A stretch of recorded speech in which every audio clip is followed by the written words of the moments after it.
Today, ahead of our trip to Albania, we wanted to sit down and go over some of our top fives. Today, we're going to be going over our top 5 cultural-ish type things that we're excited for to see when we're over there. Let's get to it. Yeah.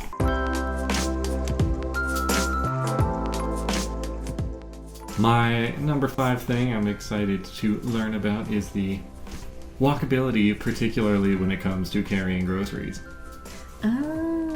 Groceries. Yeah. So we've done plenty of walking in cities we've stayed in the past, but we've never had to carry our groceries home because we usually have been staying in places really small with no kitchen. But since we're trying to give this a test run to see what it'd be like to live there, we've made sure to get a kitchen this time. Mm-hmm. And we're planning to do some cooking on our own, so we'll see how miserable or not miserable it is to carry groceries home from the store. Hopefully not too miserable. No, I think we'll manage, but we might have to make sure to bring some shopping bags so we have some nice sturdy bags with handles. That's true. Bring some more bags. Alright, so my number 5 is national pride. They seem to be quite proud peoples. So just seeing how they embrace that and really promote their national pride, I think will be interesting to see. Yeah. And they got a really cool flag, so I don't blame them for showing it off as much as they can. Yeah, I tried to draw it a little bit, and then it's just like, it's just going to be a blob, because I don't want to mess it up and make them mad at me.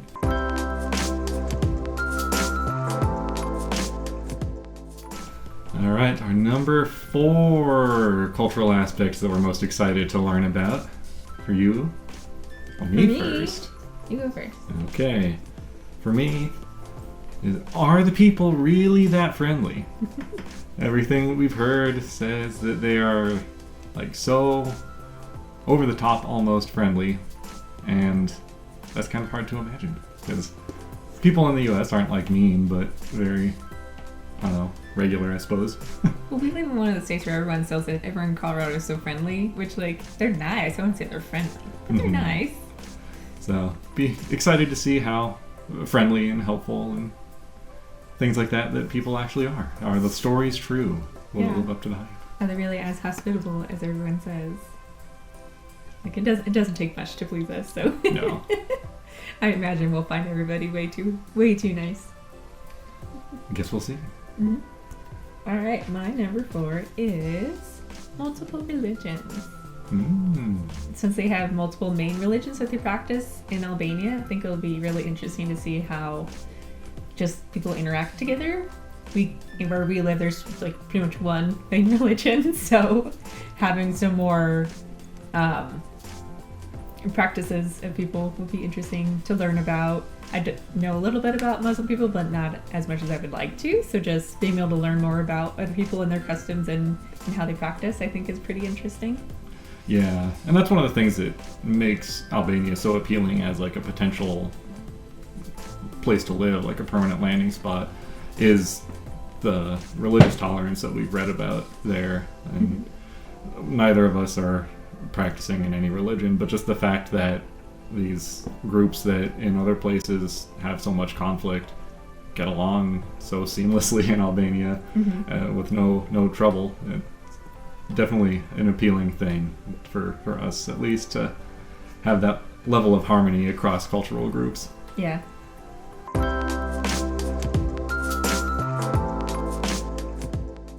Alright, so number 3. Yeah. For me is the English prevalence. And from what we understand, like a lot of places, if you need somebody to speak English to you, if you target somebody a little younger, you'll have pretty good success, especially in the big cities. But excited to see how true that is and what younger constitutes as.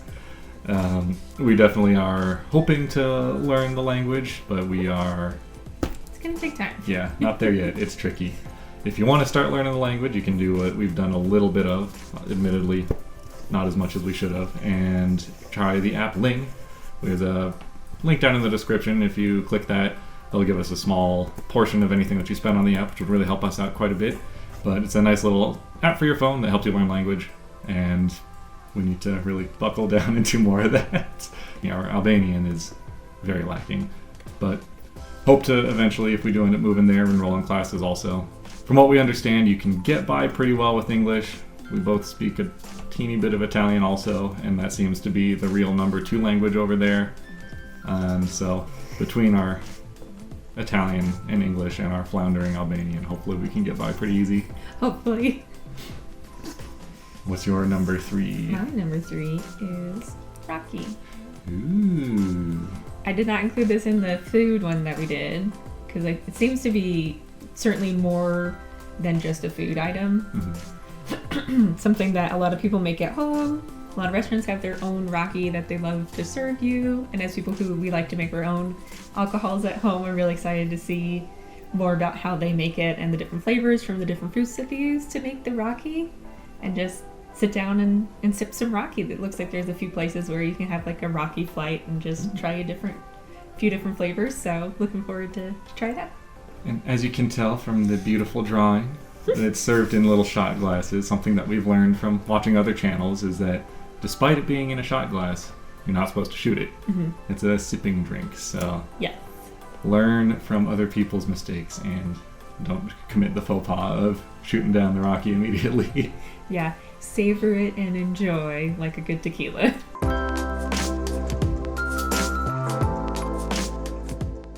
Yeah, my number 2 aspect of the culture looking forward to is some price comparisons.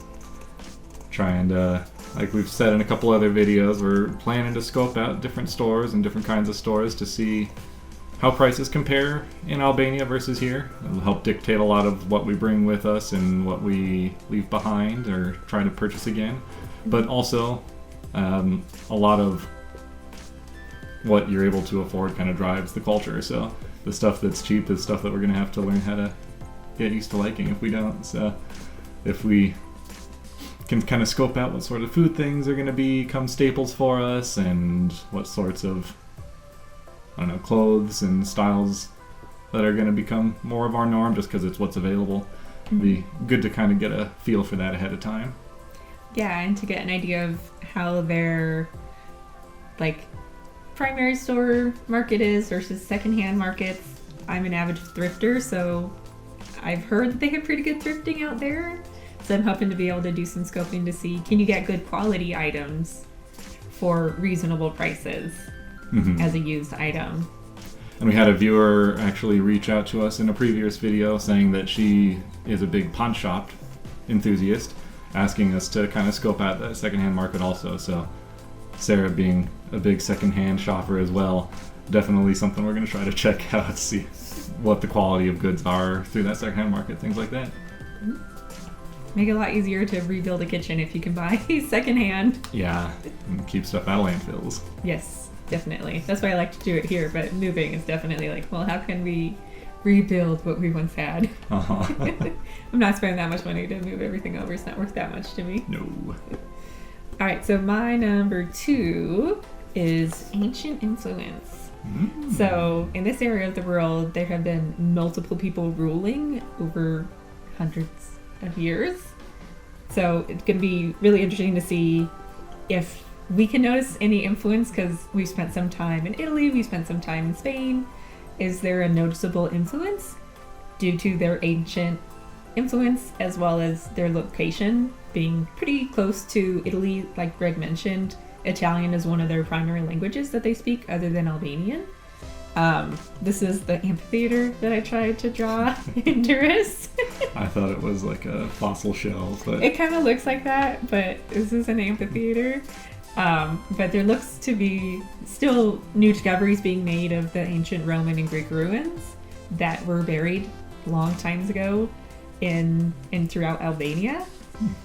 There's also stuff that they found in the big lakes of ancient civilizations that has been making the news recently. So just learning more about some of those ancient peoples and how they could influence potentially them today. And I love history and old things, so I like learning about that. Might have to reboot a new career as an archaeologist. I would love to be an archaeologist. Before we get to our number 1 aspects of Albanian culture that we're excited to observe or participate in or learn about, we want to thank you guys all for watching this video and for being a part of our journey so far. If you're enjoying any of these, or if you want to see what it's like for two regular Joes, so to speak, to move from the United States over to Albania, go ahead and hit that subscribe button and follow along with us. It really means a lot to us and really helps not only keep us motivated, but really it kind of holds us accountable for documenting this journey also. The more people that we know are watching and waiting for more, it is like a good kind of pressure. Yeah. Keeps us focused and moving and motivated and happy. So really helps us out a lot. If you can go ahead and like this video and subscribe if you liked it and want to keep following along. But without further ado, brings us to our number one. And for me, that is dog stuff. Dog stuff. Cookie could tell dog stuff was being spoken about. Yeah, she's on her way to sit in her director's chair now. But for me, that's just all dog-related things. We know that Albania... Oh. Here she comes. Yeah, gonna have to get the dog cam. Hi, Cookie. Oh, hi. Albania has a number of street dogs, city dogs, that just live around out on the city streets. So excited to see how that actually is in person. It sounds like I haven't read a whole lot about them being like aggressive or dangerous or anything for the most part, but definitely want to see for ourselves and get a feel for what it'll be like, how they might interact with domesticated dogs walking around. But also if we can find a dog owner that's willing to chat with us a little, I think we would have some questions for them.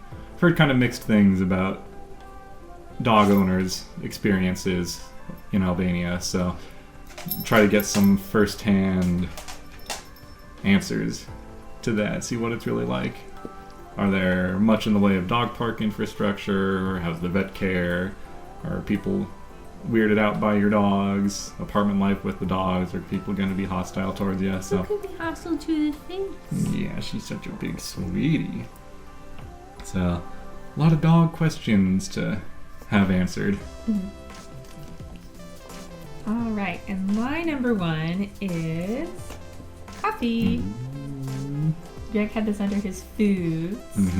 I think of it, again, as more of a cultural thing since they do appear to love their cafes.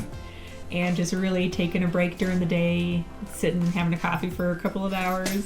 So I'm excited to check all those out and the delicious looking pastries. As well as finding, like, what are good locations for us to find a sense of community or a place to do our work. As a shift in our careers and doing something that's a more online type of career, having the opportunity to still get out of the house and still meet people, I think will be really important for us as we first move over there, so that we're not self-isolating at home, because that's where we can work. So taking advantage of the cafe culture and hopefully meeting some people along the way. Yeah, I think it's safe to say that coffee transcends a food item and is definitely a cultural experience. So I'm excited for that. Yeah, a lot to learn, and I think that's one of the things that we, being the people that we are, need to look out for is the self-isolation. We're usually pretty happy staying at home and just minding our own business, so we're trying to learn to get out of our comfort zone. So if we can bond over coffee and meet new people over something that we already like, I think that'll help quite a bit with our cultural and just general transition to a new life. Well, a good list. Thank you. How educational. And I'm excited to try these all out and do a lot of learning on our trip. Yeah. And again, if you guys are interested in coming along with us at all, hit that subscribe button. It really means a lot to us. And outside of that, we'll see you in the next one. Yep. And more dog content.